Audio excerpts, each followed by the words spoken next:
کرے۔ مولانا محمد حسنین رضا صاحب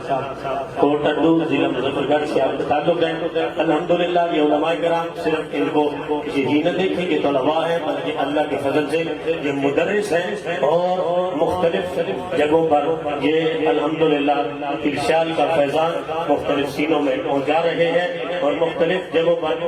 ارشاد کی فیضان کی حاضری پیش کر رہے ہیں۔ اللہ تعالیٰ اس مدرسہ کو، اس جامعہ کو اور اس آستانے کو دن دگنی رات چگنی ترقی عطا فرمائے۔ آگے مولانا عبدالستار صاحب آپ کی بارگاہ میں التماس ہے کہ ارشاد لجپال کی بارگاہ میں حاضر ہو کر اپنی دستار فضیلت حاصل کریں۔ مولانا عبدالستار صاحب، اس کے بعد مولانا یعقوب رضا صاحب آپ کی بارگاہ میں التجا قبلہ پیر صاحب کی بارگاہ میں حاضر ہو کر اپنے تاج رسول مولانا یعقوب رضا صاحب،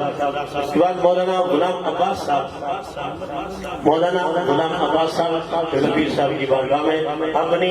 تاج فضیلت حاصل کر رہے ہیں۔ مولانا محمد امتیاز حسین صاحب، ان کا تعلق ضلع فخر سے ہے۔ الحمدللہ انہوں نے بھی اس مکان شریف کی مکان شریف کے اندر رہتے ہوئے اپنے علم کو مکمل کیا ہے۔ الحمدللہ دیگر مدرس میں یہ مدرسوں میں اپنا الحمدللہ حاضری پیش کر رہے ہیں۔ مولانا محمد شہباز صاحب، مولانا محمد شہباز صاحب قبلہ پیر صاحب کی بارگاہ میں اپنی دستار فضیلت حاصل کریں۔ مولانا عبید رضا صاحب قبلہ پیر صاحب کی بارگاہ میں حاضر ہو کے اپنی تاج فضیلت حاصل کریں۔ اور مولانا محمد زبیر صاحب، مولانا محمد زبیر صاحب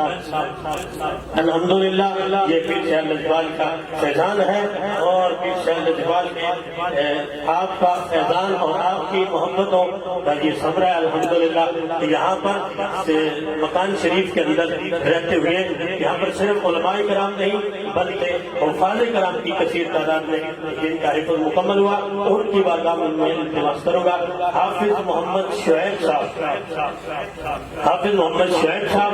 حافظ عبدالرؤوف صاحب، حافظ محمد مہران صاحب، حافظ محمد خان صاحب، حافظ عبدالحق صاحب، حافظ محمد ندیم صاحب، حافظ قمر عباس صاحب، حافظ حبیب الرحمان صاحب اور حافظ محمد عدنان سلیم صاحب، ان کی بارگاہ میں میں التجا کروں گا کہ آپ لائن میں کھڑے ہو جائیں قبلہ پیر صاحب کی بارگاہ میں اپنی دستار فضیلت حاصل کریں۔ کیا خوبصورت منظر ہے الحمدللہ۔ دستاریں بڑی بڑی جگہوں پہ سجدی آپ نے دیکھی ہوگی، دستاریں باندھنے والے بھی آپ کو بڑے بڑے ملے ہوں گے، لیکن یہ رنگ یہ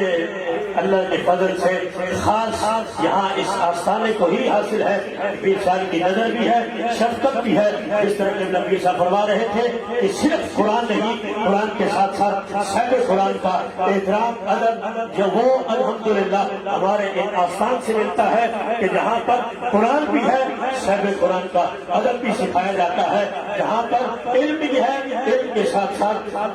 عشق بھی سکھایا جاتا ہے اور اللہ کے ولیوں کی بارگاہ میں حاضری پیش کرنا اس کے آداب بھی سکھائے جاتے ہیں۔ الحمدللہ یہ اسی آستان کا فیضان ہے کہ جب وہ الف پڑھتا ہے تو الف کے ساتھ ساتھ مدینے والے کی اس کو الفت بھی یاد آتی ہے، جب وہ با پڑھتا ہے تو مدینے والے کی برکت بھی اس کو یاد آتی ہے، جب وہ تا پڑھتا ہے تو اس کو شان تطہیر مصطفیٰ بھی نظر آتی ہے، جب وہ سا پڑھتا ہے تو سا کے ساتھ ساتھ اس ہاتھ سے قرآن کو اللہ کے فضل سے ثابت قدم رکھنے والا مدینے کا تاجدار بھی نظر آتا ہے، جب وہ جیم پڑھتا ہے تو جیم کے ساتھ ساتھ اس کو جمال مصطفیٰ بھی نظر آتا ہے، جب ہاں پڑھتا ہے تو ہاں کے ساتھ الحمدللہ اس کو حکومت مصطفیٰ بھی نظر آتی ہے۔ جی اس کے بعد الحمدللہ تجوید صوبہ تجوید والے حافظ قدرت اللہ صاحب، حافظ امین اللہ صاحب، حافظ محمد شہباز صاحب، حافظ محمد احسن عزیز صاحب، حافظ محمد عاصم شہزاد صاحب، حافظ طیب شہزاد صاحب، میں ان قراء حضرات سے التماس کروں گا کہ